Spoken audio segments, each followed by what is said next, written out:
Welcome back sa Cup of Teach. Today, I'm going to introduce you to sets. Ano ba ang target natin sa video na to?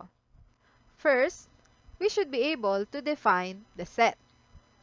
Next, we should be able to state whether the set is well-defined or not well-defined.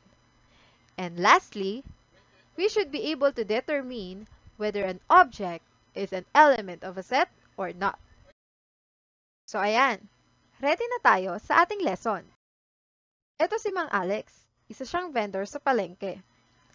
Ang tinitinda niya, chicken meat, pork meat, at saka beef. Si Mang Juan naman, vegetable vendor. So nagtitinda siya ng eggplant, ng carrots, patatas, at saka squash. Tapos si Aling Vicky naman, nagtitinda ng isda. So nagtitinda siya ng bangus, ng galunggong, and tilapia. Yung mga binanggit natin kanina ay mga halimbawa na tinatawag natin na sets. So, ano nga ba ang sets? A set is a collection of well-defined and distinct objects. And set can be named using a capital letter. Balik tayo sa example natin kanina. Si Mang Alex, vendor siya ng meat products. So we can say that Mang Alex sells a set of meat products. Remember, in naming a set, kailangan capital letters ang gamit. So since Alex starts with letter A, let us name the set Set A. Set A, or simply A, is a set of meat products that Mang Alex sells. Tip number 1. Kahit anong letters pwede nyong gamitin sa pag-name ng set, pero dapat capital letters lang. Each object in a set is called the element of the set, and it is denoted by the symbol. So let's have this example. So sabi ko kanina, si Mang Juan is a vegetable vendor. Let us name his set. So dahil 1 starts with J, let's use J. So we have set J. It is the set of vegetables that Mang Juan sells. So what are the vegetables that Mang Juan sells? So nakikita natin dito, we have the eggplant, carrot, potatoes, and squash. So therefore, these are the elements of set J. And dahil kasama sa binibenta ni Mang Juan ang eggplant, we can say that eggplant is an element of set J. Elements can only be written once, are enclosed by braces, and are separated by commas. Example, si Aling Vicky nagbebenta ng fishes. So let us name the set as set V, or the set of fishes Aling Vicky sells.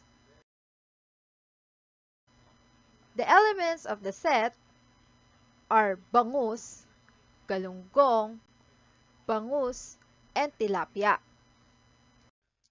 As you can see, dalawang beses nagpakita yung element na bangus. Pero pag isusulat natin siya as set, isang beses lang siya dapat magpakita. So, like this. Bangus, tilapia, galunggong. Isang beses lang. Tapos, hiwa-hiwalayin sila gamit ang comma. And don't forget to enclose it by open and close braces.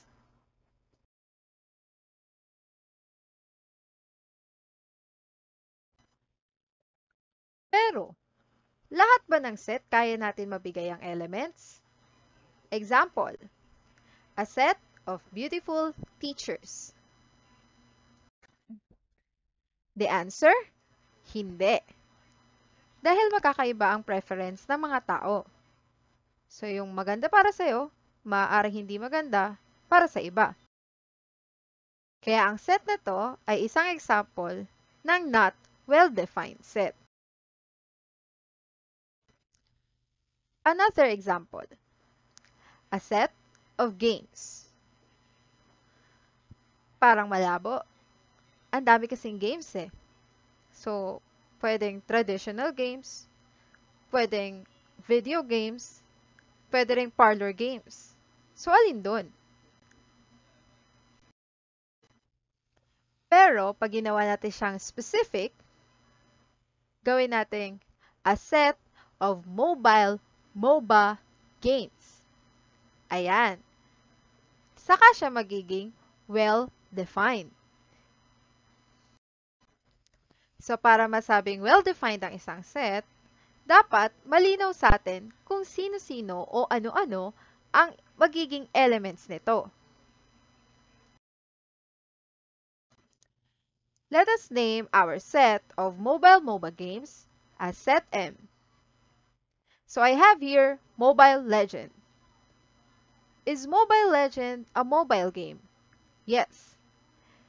Is it a MOBA game? Yes. So therefore, Mobile Legend is an element of set M. How about Valorant?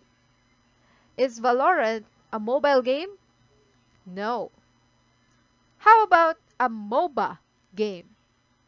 Hindi rin.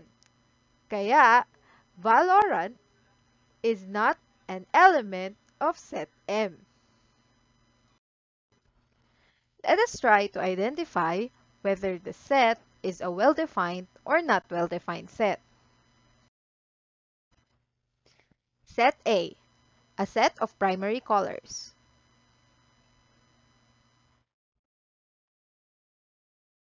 Tama, well-defined set. And the elements are red, blue, and yellow. Set B, a set of delicious foods.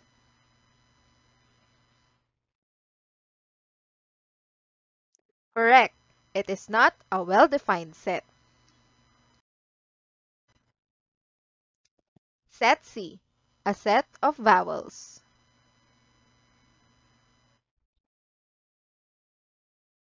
Correct. It is a well-defined set, and the elements are A, E, I, O, and U.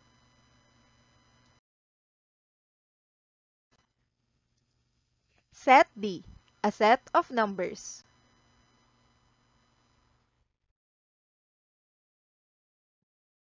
Okay, it is not a well-defined set kasi hindi indicated kung anong klaseng numbers ang hinihingi.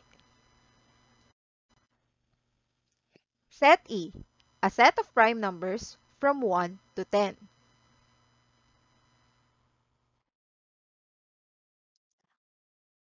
Correct. It is a well-defined set and the elements are 2, 3, 5, and 7.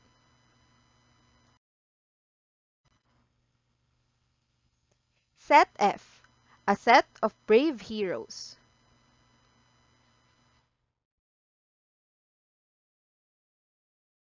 Very good. It is not a well-defined set. So let us try this. We have set A, or a set of even numbers from 1 to 20. And then set B, a set of multiples of 3.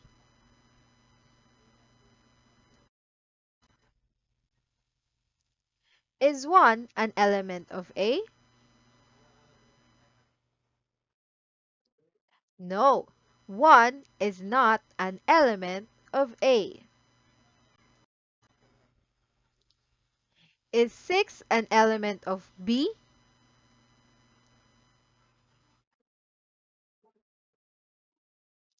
Yes, 6 is an element of B. Is 18 an element of A?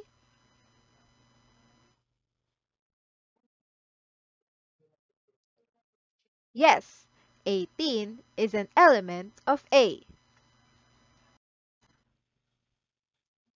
Is 8 an element of B?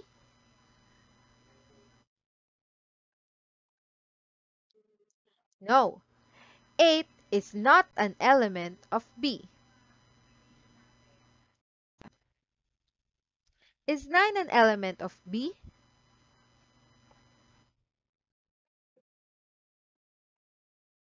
Yes, 9 is an element of B. Is 15 an element of A?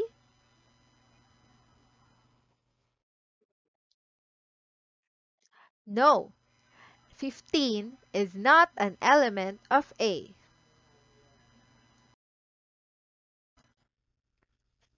Let's have a recap. A set is a collection of well-defined and distinct objects.